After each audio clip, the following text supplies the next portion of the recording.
इसमें कुछ श्रद्धालु गंभीर रूप से घायल हो गए, जिसमें से कुछ श्रद्धालुओं की दुखद मृत्यु।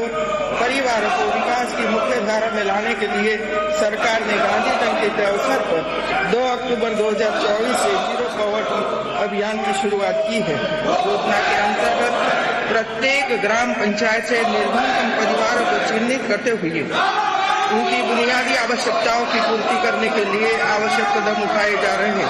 सरकार का यह प्रयास है कि इन परिवारों को ऐसी आर्थिक गतिविधियों के साथ जोड़ा जाए जिससे प्रति वर्ष कम से कम रुपया 1,25,000 की आमदनी सतत तरीके से हो सके। भारत सरकार में प्रस्तुत बजट वर्ष 2025-26 में विकसित भारत की परिकल्पना भी जीरो पॉवर्टी को पहले स्थान पर रखा है।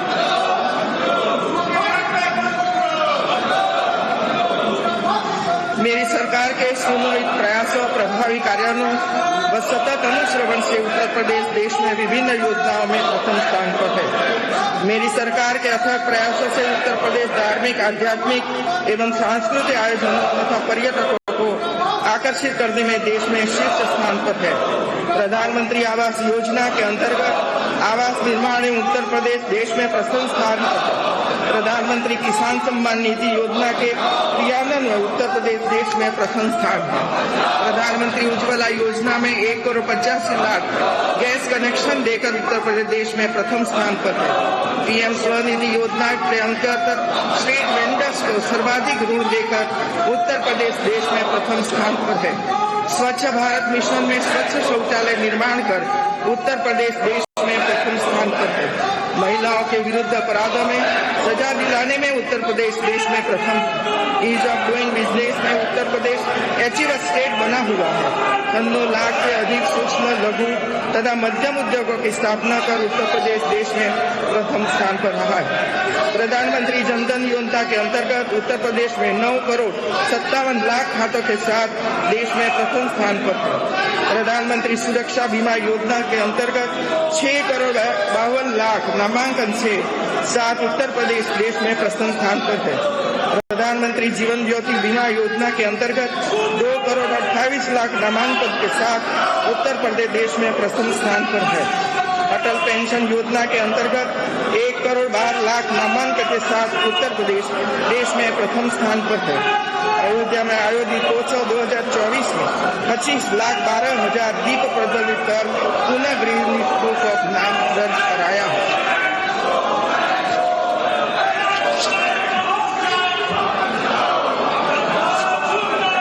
कृषि निवेशों में किसानों को देय अनुदान डीबीटी के माध्यम से भुगतान करने वाला देश में उत्तर प्रदेश पहला राज्य बना है। तृतीय राष्ट्रीय जल पुरस्कार में उत्तर प्रदेश को देश में प्रथम स्थान प्राप्त हुआ है। गन्ना एवं चीनी खाद्यान्न, आम, दुग्ध, आलू, शीरा उत्पादन में उत्तर प्रदेश का देश में लगातार प्रथम स्थान रहा है। देश में एथेनॉल के उत्पादन व आपूर्ति करने में उत्तर प्रदेश प्रथम स्थान पर है। ई मार्केट प्लेस के अंतर्गत सर्वाधिक सरकारी क्रय करने वाला उत्तर प्रदेश देश का पहला राज्य बना है। क्रेता विक्रेता गौरव सम्मान समारोह 2023 में प्रदेश को 6 श्रेणी में प्रथम स्थान प्राप्त हुआ। वृक्षारोपण अभियान के अंतर्गत प्रदेश में इस वर्ष 36 करोड़ लाख पौधा का रिकॉर्ड पौधा रोपण हुआ।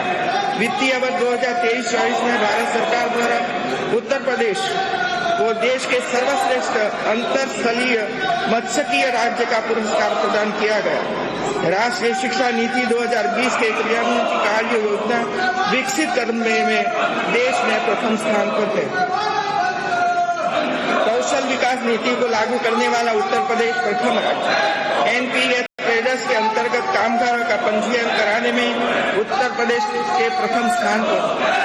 भारत सरकार द्वारा आयोजित India smart cities award contest 2022 में विभिन्न श्रेणियों में उत्तर प्रदेश को कुल 10 पुरस्कार प्राप्त हुए हैं।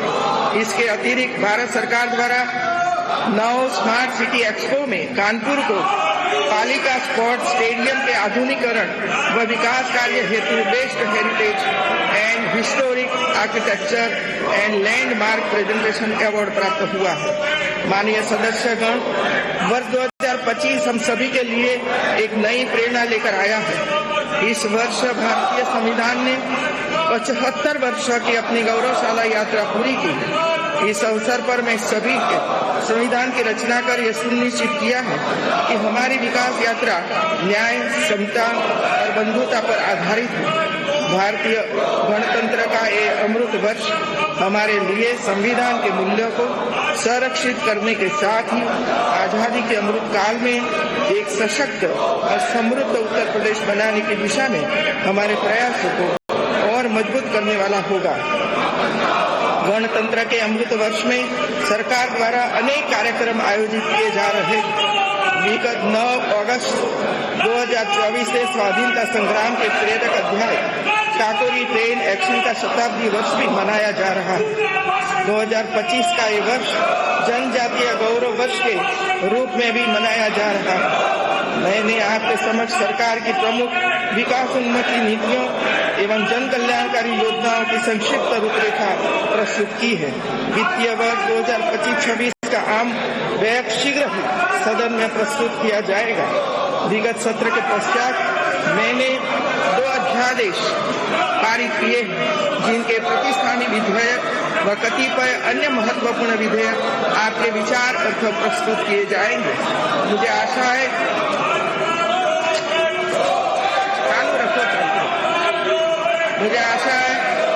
नहीं अपितु पूर्ण विश्वास है कि सभी माननीय सदस्यगण प्रदेश की आम जनता के व्यापक हित में मेरी सरकार का सहयोग कर जन आकांक्षाओं को पूर्ण करने में अपना बहुमूल्य योगदान करेंगे।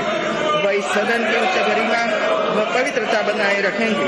इन्हीं शब्दों के साथ मैं आपके स्वस्थ एवं सुखद जीवन की मंगल कामना करते हुए आपको हार्दिक धन्यवाद देती हूँ कि आपने मुझे अपने मध्य आने और सरकार के कार्यकलापों को प्रस्तुत करने का सुअवसर प्रदान किया।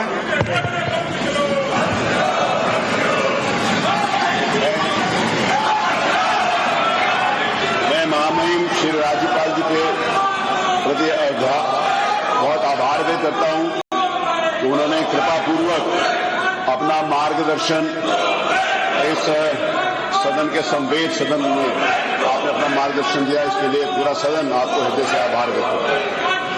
राष्ट्रवाद।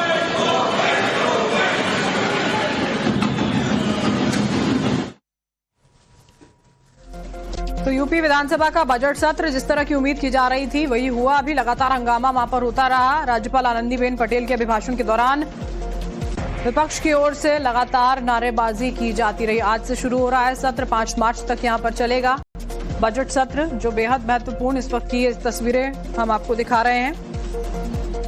विरोध की तस्वीरें सपा के जो तमाम विधायक हैं उनकी यहां पर देखने को मिली थी। हाथों में बैनर पोस्टर लिए हुए बाहर पहुंचे थे और बेड़ियां पहनकर सरकार का विरोध करते हुए तब नजर आ रहे थे। सीएम योगी आदित्यनाथ ने इसी बीच उससे पहले कहा था कि जो भी सवाल हैं सरकार हर सवाल का जवाब देने वाली है और सदन ठीक से चले इसकी जिम्मेदारी पक्ष और प्रतिपक्ष दोनों की ही है